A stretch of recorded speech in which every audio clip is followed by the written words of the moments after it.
이따 설교하다가 또 한 번 해요.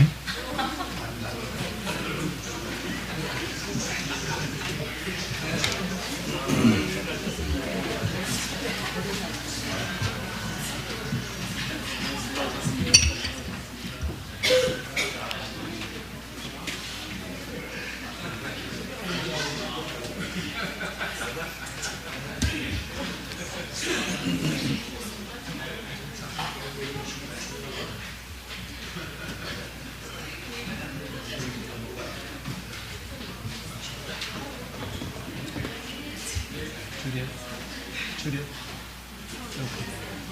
괜찮아?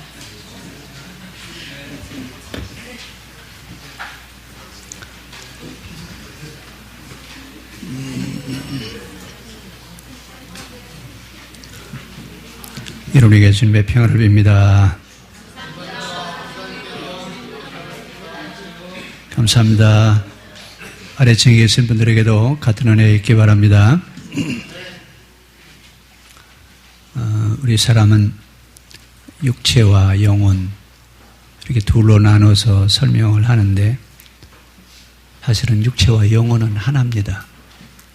근데 설명을 하기 위해서 육체와 영혼이라고 이렇게 나누어서 설명을 하는데 우리 육신이 병들면 우리 어디로 가요? 병원에 가야죠. 그리고 영혼이 병들면 어디로 갈까요? 예? 아, 그래요. 제자리에 찾아가면 돼요. 우리가 있어야 될 자리가 어디냐? 이것을 살피는 것을 성찰이라고 해요. 본래 우리가 있어야 될 자리는 어디냐? 근데 그 자리에서 얼마나 많이 우리가 이탈되어져 있느냐? 이것을 볼 수 있는 눈을 열은 것을 각성했다. 영의 눈이 열어졌다라고 이렇게 얘기합니다. 하나님 우리를 천지창조하실 때 에덴 동산에 동산을 만들어 놓으시고 그리고 아담과 하와를 에덴 동산에 놓으시면서 뭐라고 말씀하셨죠? 행복하게 잘 살아라. 그래서 에덴 동산입니다. 행복하게 살아가는 것, 이것이 우리가 있을 자리고 우리의 본래의 의미요, 우리의 역할입니다. 그런데 여러분, 우리는 에덴 동산에서 축출되어져서 지금 이 세상이라고 하는 삶을 살아가고 있는데 그 에덴 동산에서 축출되어지면서 우리가 간절히 사모하는 게 하나가 있어요. 이게 바로 뭐냐면 행복하게 사는 겁니다. 행복하게 살아가야 되는데 이 행복을 어디 가서 찾아야 돼요? 행복이 어디 있어요?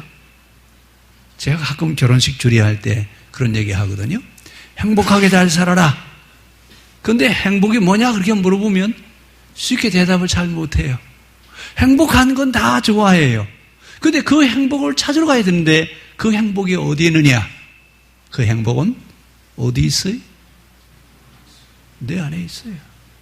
내 안에 있는 행복을 찾아와야 돼요. 그 어디 먼 데 있는 게 아니라 내 안에, 내 내면 속에 행복이 있어요. 그런데 우리는 내면에 있는 행복을 찾아야 되는데 그 내면의 행복이 보이지 않습니다. 내 안에 있는 행복이 나를 행복하게 한다고 생각하지 않습니다. 그 어딘가 있는데, 그래서 제일 먼저 우리가 꼽는 게 뭐예요?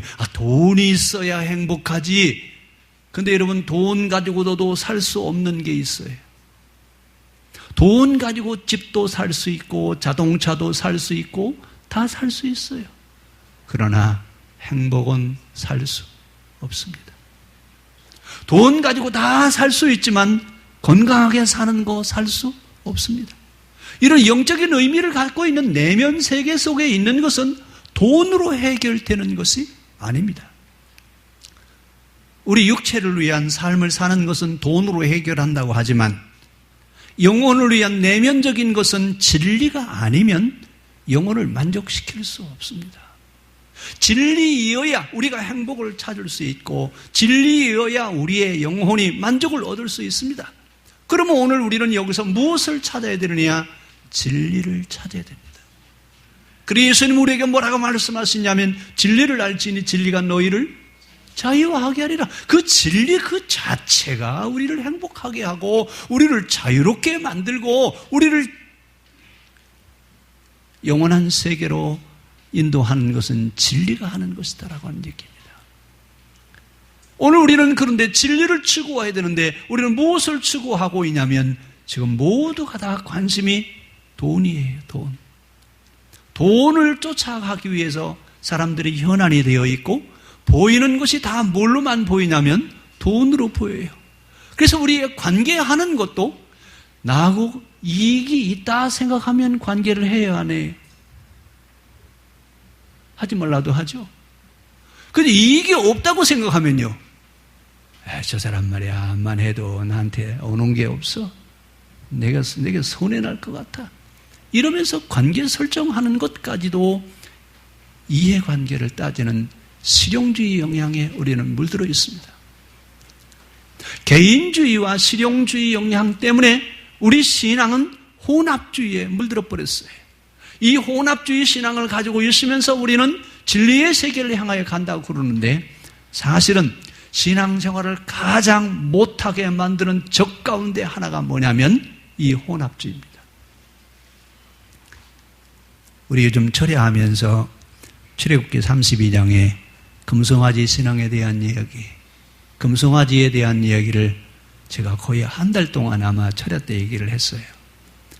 아마 들으시는 분들은 그랬을 거예요. 아이고, 설교 준비를 얼마나 안 하면 한 달 동안 금송아지에 대한 얘기 한 달 동안 하나 모르겠다고. 설교 준비할 게 없어서 그런 게 아니라 지금 우리에게 당면한 문제가 바로 그 문제입니다. 돈과 권력 때문에 우리의 신앙이 병들 대로 여러분 병들어 가지고 본질을 잃어버렸습니다. 자, 이제 우리는 이렇게 되어 있는 그런 상황 속에서 지금 신앙생활을 하고 있는데 그 신앙생활을 하는 것 가운데 우리 안에 있는 내면을 관리 좀 해야 되겠다.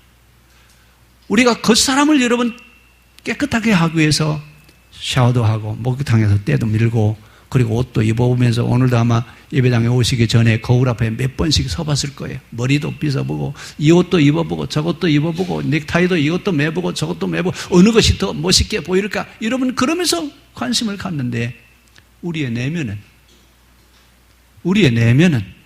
우리가 관리하고 있느냐 그 말입니다. 외면을 관리한다면 내면도 관리해 줘야 됩니다. 내 내면이 아름답게 보이기 위해서는 내면이 더 아름다워야 됩니다. 그래서 잠언은 우리가 뭐라고 얘기하냐면 마음의 기쁨은 얼굴을 빛나게 해도 마음의 근심은 얼굴을 더 근심스럽게 만든다. 그래서 근심이 있으면 근심하고 근심을 함으로 인해서 근심이 있다. 뭐 이런 속담도 있습니다.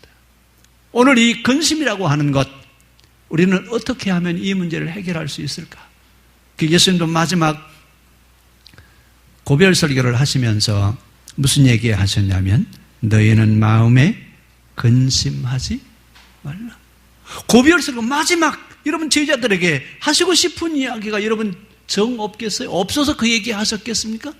우리가 영적 생활을 하고 우리가 신앙생활을 바로 하기 위해서는 맨 먼저 문제를 해결해야 되는데 그 문제 해결이 바로 어디냐면 마음의 근심입니다. 그래서 너희는 마음에 근심 하라요 하지 말라요. 근데 우리는 하지 말라고 하는 건 잘하고 하라고 하는 건요 왜 안 되지요? 하지 말라고 그러는 건 참 잘해요. 근데 하라고 하는 건 잘 안 돼요. 너희는 마음에 근심하지 말라 그랬으면 이제 근심하지 마야 돼요, 안 해야 돼요? 근심하지 마야죠. 그런데 근심이라고 하는 것이 여러분 솔직히 얘기하면 지금 우리가 여러분 안에 아무런 근심 없죠? 예? 왜 아무도 대답 안 하지? 근심 없죠? 없죠? 없다고 해놓고서도 또 뭐예요? 또 근심하거든요.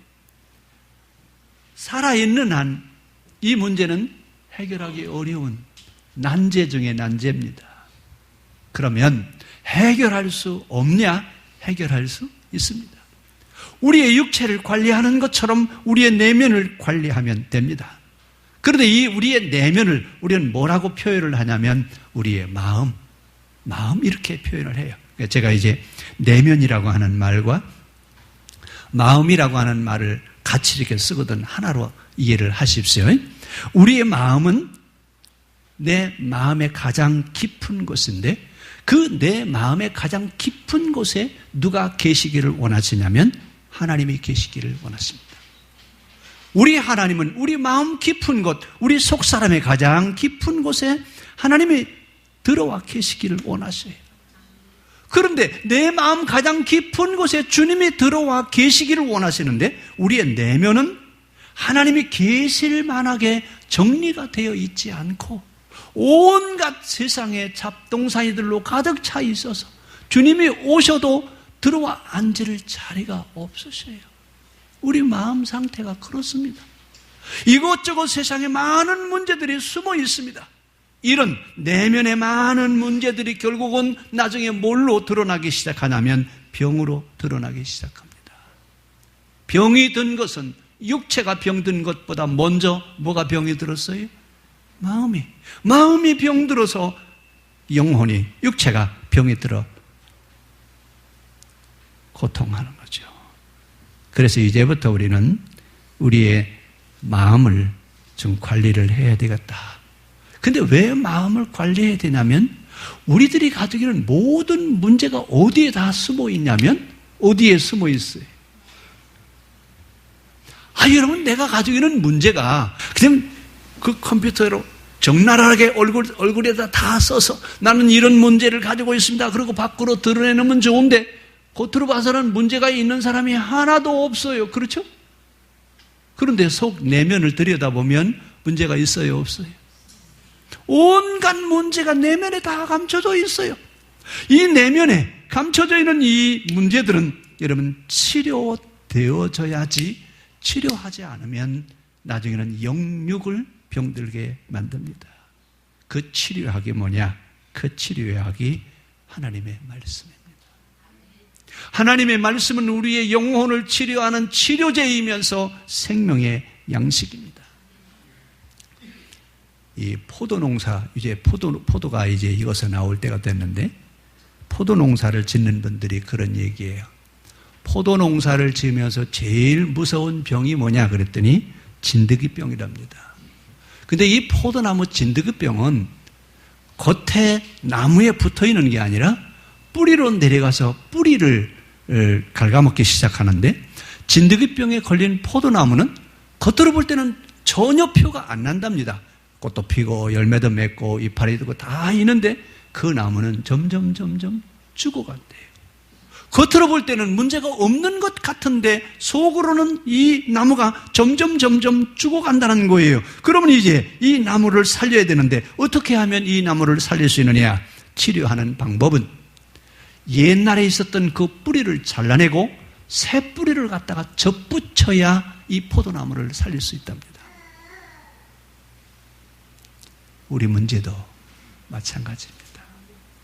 우리 안에 있는 우리 내면 속에 있는 문제는 오늘 다 버리고 가십시오.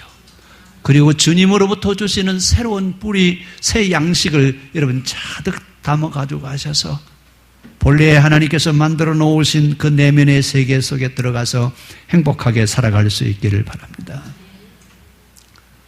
이 포도나무의 병이 뿌리에 있는 것처럼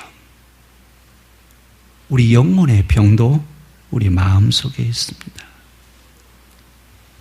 문제가 어디에 찾아오냐면 그 문제가 마음으로 찾아온다 그 얘기입니다. 뿌리가 병든 겁니다. 뿌리가 병들어 버리면 겉으로는 병이 안 들은 것 같이 보여지는데 점점 그 나무가 죽어가는 것처럼 우리가 점점 시들어간다 그 말입니다. 영적 생활도 마찬가지예요. 점점 시들어갈 수밖에 없습니다. 그래서 오늘 예수님 우리에게 뭐라고 말씀하세요? 나는 포도나무여 너희는 가지니 이러면서 내가 온 포도나무니까 나한테 와서 그 뿌리를 가져가다 너희 병든 건 잘라버리고 거기다 접붙여서 새로운 뿌리를 만들어서 새롭게 살아가라고 이렇게 말씀을 하십니다. 근데 우리는요, 새 뿌리를 받아서 병든 것 잘려내고 새롭게 그리고 건강하게 행복하게 살아가야 돼요. 에이, 괜찮아. 그냥 살지 뭘. 괜찮을 거야. 그렇죠? 어떻게 하면 좋겠어요? 우리 충청도에 가면 가끔 그런 말을 그래요. 놔둬, 됐어. 어떡하자고요? 그냥 두자고요? 그냥 두면 죽습니다. 마음의 병은 그냥 놔두면 여러분 병이 찾아와서 죽게 만든다 그 말입니다. 그래서 잠언 18장에 이렇게 얘기했습니다. 사람의 심령은 그 병을 능히 이기려니와 심령이 상하면 그것을 누가 일으키겠느냐. 심령이 건강하면 육체의 병도 이겨낼 수 있어요. 그러나 심령이 병들면 육체의 병까지도 어떻게 이겨낼 수 있느냐 그 말입니다. 그래서 우리의 마음이, 우리의 내면이 병들어야 돼요? 건강해야 돼요? 우리의 마음이 건강해야 됩니다. 우리 옆 사람한테 한번 물어보세요. 내 마음이 건강한 것 같아요? 병든 것 같아요? 한번 물어보세요. 예?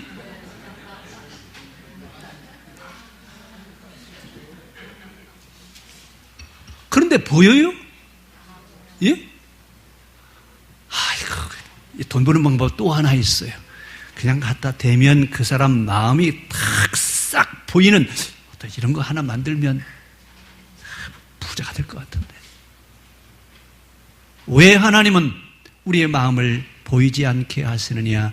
그 마음을 읽으시는 분은 하나님 한 분밖에 없으십니다. 사람들은 외모로 사람을 판단하지만 하나님은 행위를 보시는 게 아니라 중심을 보십니다. 오늘 우리 육신의 병이 마음에서부터 시작되어집니다. 그래서 영혼이 상하면 치료할 수 있는 것이 무엇이겠습니까? 육신이 병들면 병원에 입원해서 치료하면 돼요. 약이 있어요. 병이 있으면 약이 있다고 그랬어요. 그러면 우리의 마음도 병이 들면 약이 있을까요? 없을까요? 약이 있어요.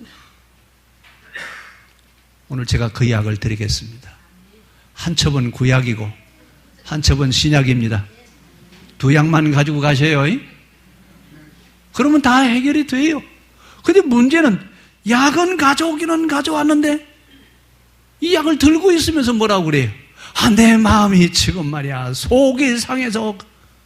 그러면 어떻게 해야 돼? 약을 치료해야 돼? 안 해야 돼? 아니, 약은 가지고 있는데 약을 사용할 줄은 몰라요. 오늘부터 약을 좀 쓰십시오. 정 못하게 생기던 가마솥에다 넣고 푹푹 삶아요. 그래서라도 좀 잡숴요. 좀. 성경을 가까이 하면 가까이 할수록 우리의 내면은 건강해집니다.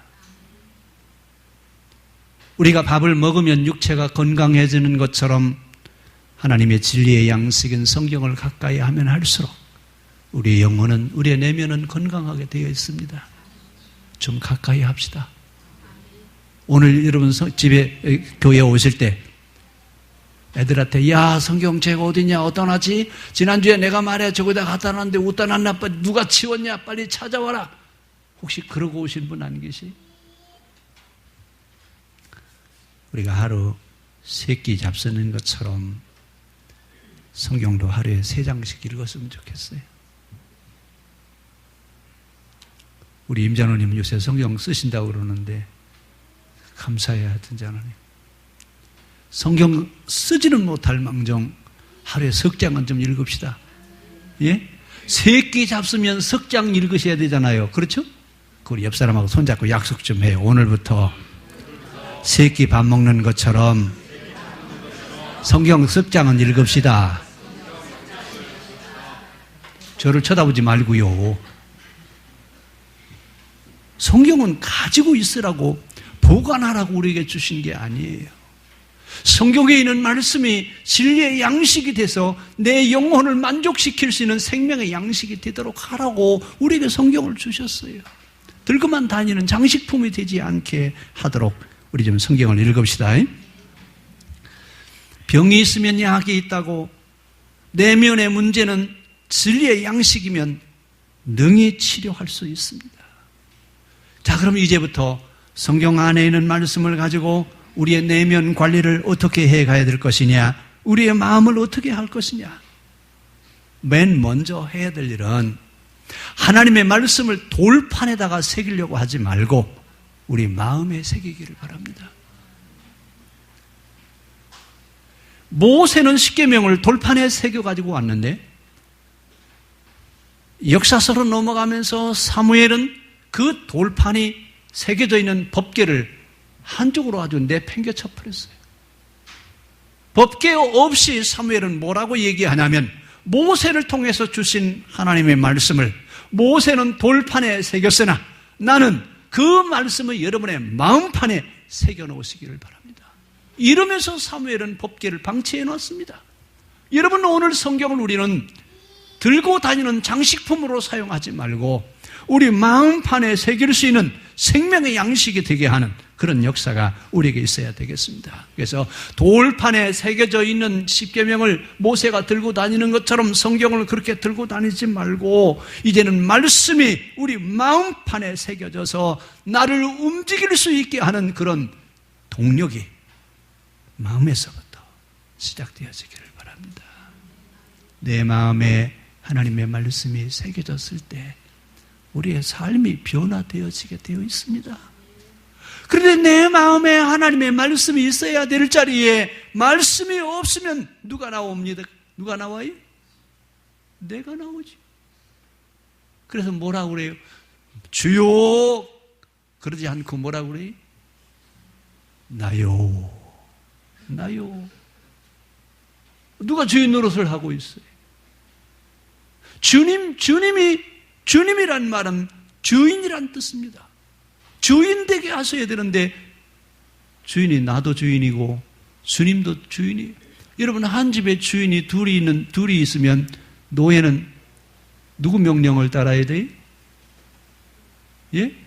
이거 참 답답하죠. 이러니까 혼란할 수밖에 없습니다. 이제부터 명확하게 우리 선을 그으시기를 바랍니다.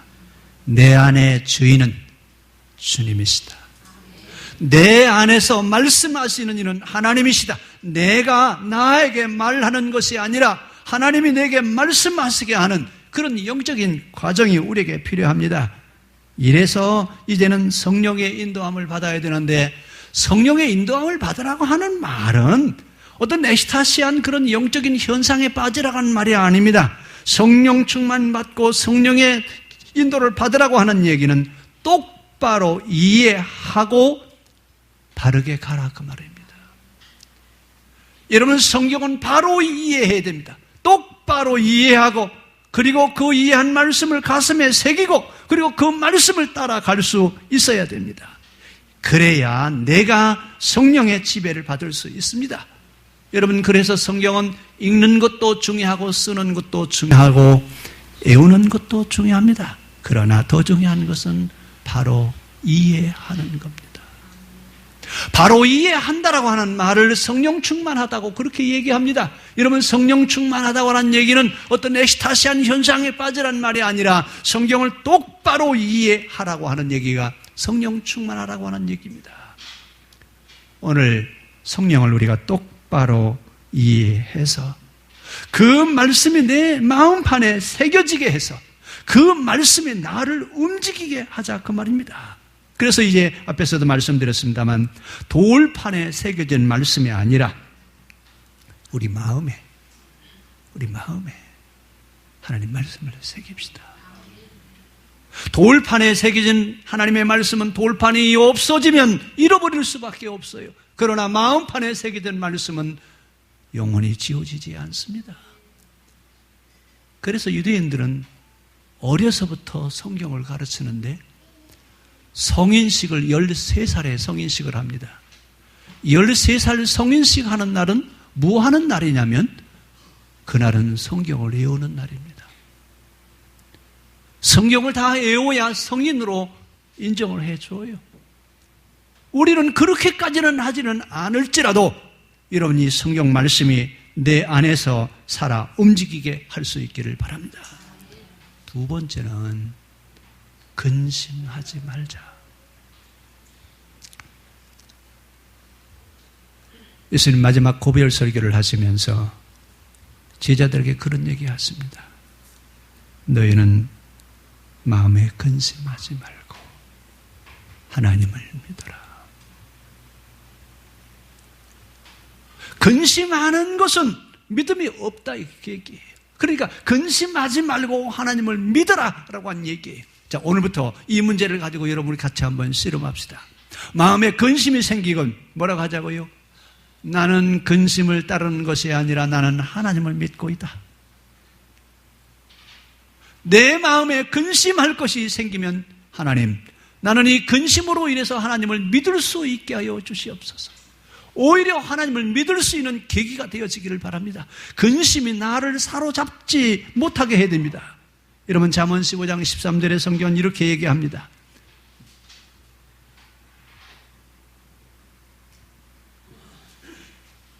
마음의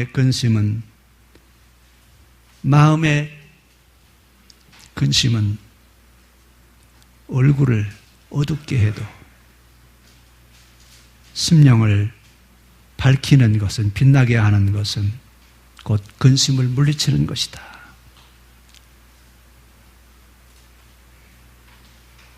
근심이 그 사람 마음에 있으면 그것으로 번뇌하나 상한 선한 말은 즐겁게 하느니라. 이러면서 우리 마음 다스릴 것을 얘기를 하십니다. 내 마음이 괴로워지면 내 삶이 괴로워집니다. 내 마음이 근심스러워지면 내 삶이 근심스럽습니다. 이래서 우리 마음속에 근심하지 말라. 내 마음에 담아야 될 것은 근심하는 것을 담을 것이 아니라 하나님을 믿는 믿음을 담아야 된다고 우리에게 말씀하시고 있습니다. 오늘 내 마음은 하나님이 계시고 믿음이 깃드는 자리가 되어야지 근심이 깃드는 자리, 근심이 있는 자리가 되지 않아야 될 줄로 믿습니다. 근심한다라고 하는 이야기는 믿음 없음을 이야기합니다. 다시 말씀드리면 내가 근심한다라고 하는 얘기는 모든 것을 하나님 앞에 의탁하지 않았다는 얘기입니다. 오늘 본문 3절에 뭐라고 말씀하시냐면 너희 행사를 여호와께 맡겨라. 내가 사는 모든 문제를 다 누구에게 맡겨라고요? 하나님께 맡겨라. 그리하면 그 경영하는 것을 하나님이 이루어가게 하실 것이다. 다 맡기라고 말씀을 하시는데도 그래, 오늘부터 다 맡기자. 하나님, 이제 오늘 내가 다 맡기겠습니다. 그리고 예배당 문 열고 나가면서 뭐라고 그래요? 아이고, 오늘 어떡하지? 오늘 갯날인데, 갯돈 줘야 되는데 어떡하지? 이거 큰일 났구먼. 맡겼어요? 안 맡겼어요? 우리는 늘 그러죠. 맡긴다고 해놓고 도로 찾아가고. 이러면 안 되지. 그래, 내가 믿음 생활하는데 그러면 안 되지. 그리고 또 하나님 이제 다 맡깁니다. 다 맡겨놔요. 다시는 안 찾아가요. 그리고 문 열고 나가면서는요, 또 도로 가져가고요. 이런 생활이 반복되다 보니까 자꾸 근심하게 되죠. 그래서 믿음이라고 하는 말을 라틴어로 크레도라고 그렇게 얘기합니다. 크레라고 하는 말은 심장이란 뜻이고 두라고 하는 말은 바꾼다는 뜻이에요. 믿음이라고 하는 말은 라틴어로 뭐라고 설명하냐면 심장을 어떻게 했다고요? 바꾸는 거래. 다시 말씀드리면 내 마음과 누구의 마음으로 바꾸는 거예요? 내 마음과 하나님의 마음을 바꾸고 이제는 내 마음으로 그동안은 내가 살아왔는데 하나님의 마음으로 바꿔진 마음으로 사는 것이 믿음으로 사는 것이다. 그 얘기입니다. 그럼 믿음으로 산다고 우리는 늘 이야기하고 나는 신앙의 길을 간다 이야기하는데 늘 내 마음을 주장하는 것은 누가 주장해요? 하나님의 말씀이 나를 주장합니까? 아니면 내가 주장하고 있습니까? 내가 주장하잖아요. 그리고 늘 막다른 골목에 가서는 뭐라고 그래요? 막다른 골목에 가야 두 손 들고 뭐라고 그래요? 천부여 의지 없어서 두 손 들고 옵니다. 주 나를 박대하시면, 아니 언제 주님이 나를 박대하셨어요? 뭐라고 말씀하셨는데, 너희는 근심하지 말고 너희 모든 것을 다 하나님께 맡기고 모든 것을 의탁하고 내 마음에 모든 것을 하나님이 운영하게 하라고 성경은 우리가 말씀을 하시는데, 우리는 내 마음을 내가 다 주장하려고 그러니까 늘 근심이 떠나지 않습니다. 아브라함을 부르시면서 하나님은 맨 먼저 과제로 뭘 주시느냐면, 너는 내 친척 아비 집을 떠나라. 첫 번째 과제가 여러분 떠나랍니다. 그 당시 떠나라고 하는 이야기는 다 비우란 얘기예요. 내가 모든 것을 다 비우고 하나님이 나를 믿고 내가 지시할 곳으로 가라. 그리하면 모든 것을 내가 이루리라, 그 얘기입니다. 하나님이 하라고 하시는 이야기는 당신이 하시겠다는 얘기예요. 마음을 비우란 얘기는 하나님이 채워주시겠다는 얘기입니다. 다 맡기라고 하는 이야기는 당신이 책임지겠다는 얘기예요. 우리는 왜 하나님이 책임져 주신다고 하는데도 왜 못 믿어요? 하나님 못 하실 것 같으죠? 이제부터 우리 마음을 한번 되돌아볼 수 있기를 바랍니다. 과연 나는 믿음으로 내 인생의 길을 가고 있는지, 아니면 내 생각과 내 마음으로 내 인생을 가고 있으면서 하나님 좀 도와주시면 좋겠습니다라고 하는 그런 식으로 가고 있는지, 이제부터 전적으로 의탁되어져서 내 마음은 하나님 앞에 드리고 내 안에 누구 마음으로요? 하나님의 마음으로. 그래서 바울은 빌립보서에서 그런 얘기하죠. 너희 안에 이 마음을 품으라. 곧 그리스도 예수의 마음이니라. 우리 안에 누구의 마음을 품으라고요? 내 마음? 내 마음이 아니라 예수 그리스도의 마음, 하나님의 마음을 가지라고 얘기하십니다. 우리의 근심은 영혼을 병들게 합니다. 마음의 근심은 영육을 병들게 만듭니다. 근데 이 영육을 병들게 하는 근심을 성경은 다른 말로 표현해 놨는데, 그 말을 뭐라고 얘기하냐면, 말세에 고통하는 때가 오나니, 말세에 고통하는 때가 오나니, 이 고통이라고 하는 말을 우리 은희 요즘 많이 쓰지요. 스트레스. 내 마음은 결국은 뭘 만들어내는 거예요? 스트레스를 만드는 거예요. 요즘에 애들도 그런 얘기해요. 아, 나 오늘 스트레스 먹었어. 이는 보편성 있게 사용되어지는 그런 말로 사용하는데, 여러분, 스트레스 받지 말라 그 말입니다.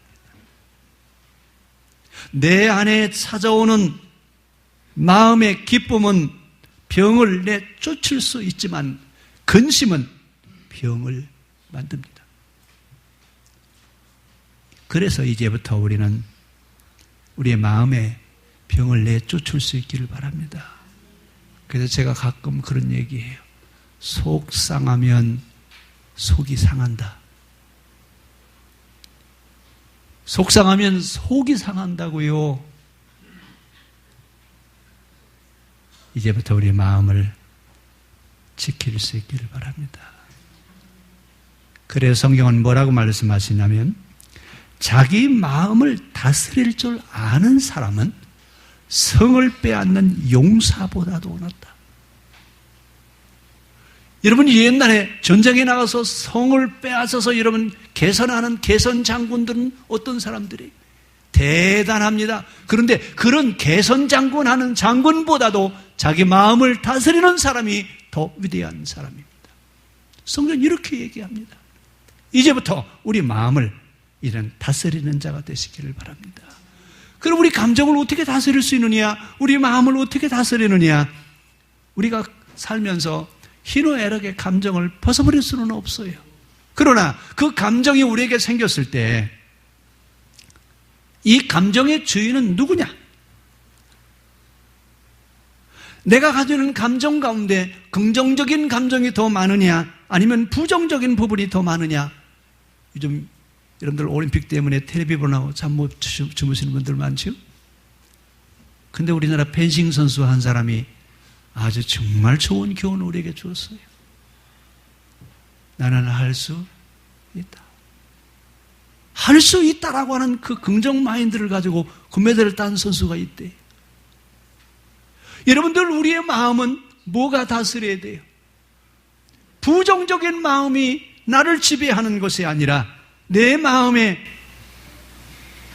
전체가 다 긍정적으로 좀 다스려졌으면 좋겠어요. 그래서 이제는 우리가 감정을 좀 다스려야 되는데 어떻게 하면 감정을 다스릴 수 있느냐? 맨 먼저 여러분 어떤 일이 일어나면 감정의 상태를 이해하십시오. 슬프고 기쁘고 기분 나쁘고 뭐 이런 어떤 감정들이 생겨날 수 있어요. 그러면 왜 이것이 생겨나느냐? 왜 이런 감정이 생겨나느냐? 하나님, 내 마음에 이런 감정이 생겼는데 이 감정을 좀 다스릴 수 있게 해 주십시오. 그리고 나서 성경에 있는 말씀은 어떻게 여기에 대해서 말씀하시고 있느냐? 그 말씀을 따라가십시오. 이래서 감정을 다스릴 수 있어야 됩니다. 그 다음에 찬양하는 겁니다. 여러분 생활 속에 찬송하는 겁니다. 선거대 한번 또 찬양할 수 있어요? 한번 또 해주세요. 아까 그 찬양, 예배 찬양.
처음 찬양보다 더 잘하시는 것 같아요.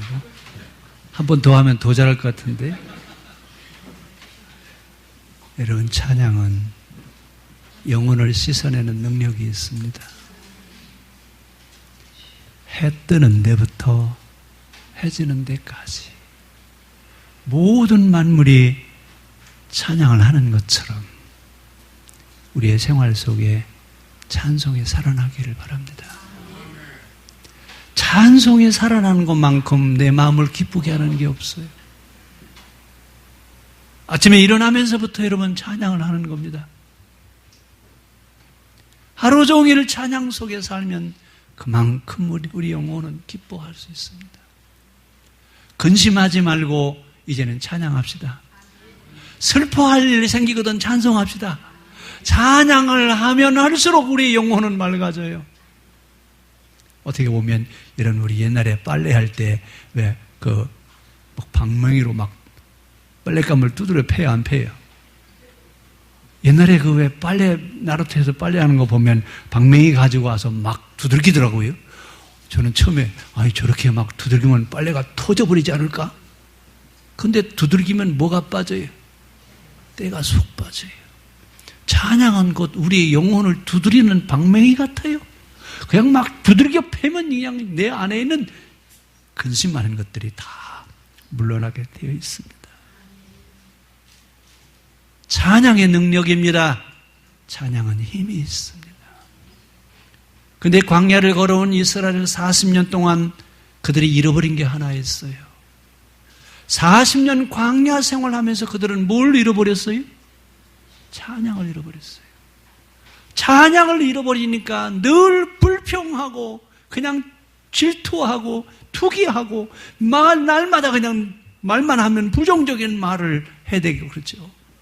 다시 말씀드리면 찬양을 하면 할수록 우리의 영혼은 맑아지고 찬양이 그치면 그칠수록 어두워진다라고 생각하시면 됩니다.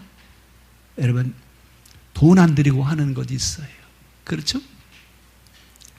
돈 안 들이고 하는 것 제가 두 가지만 일러드릴게요.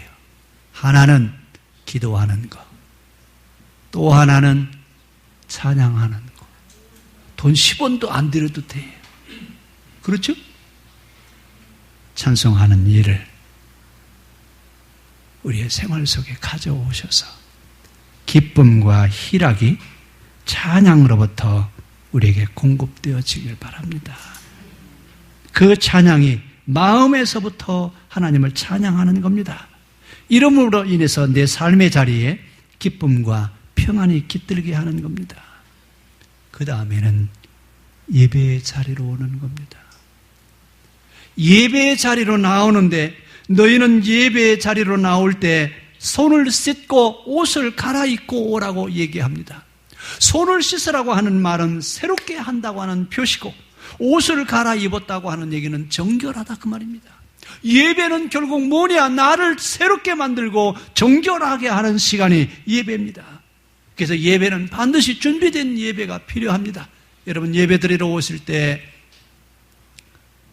마음, 손을 씻고 옷을 갈아입는 그 마음으로 예배에 임할 수 있기를 바랍니다.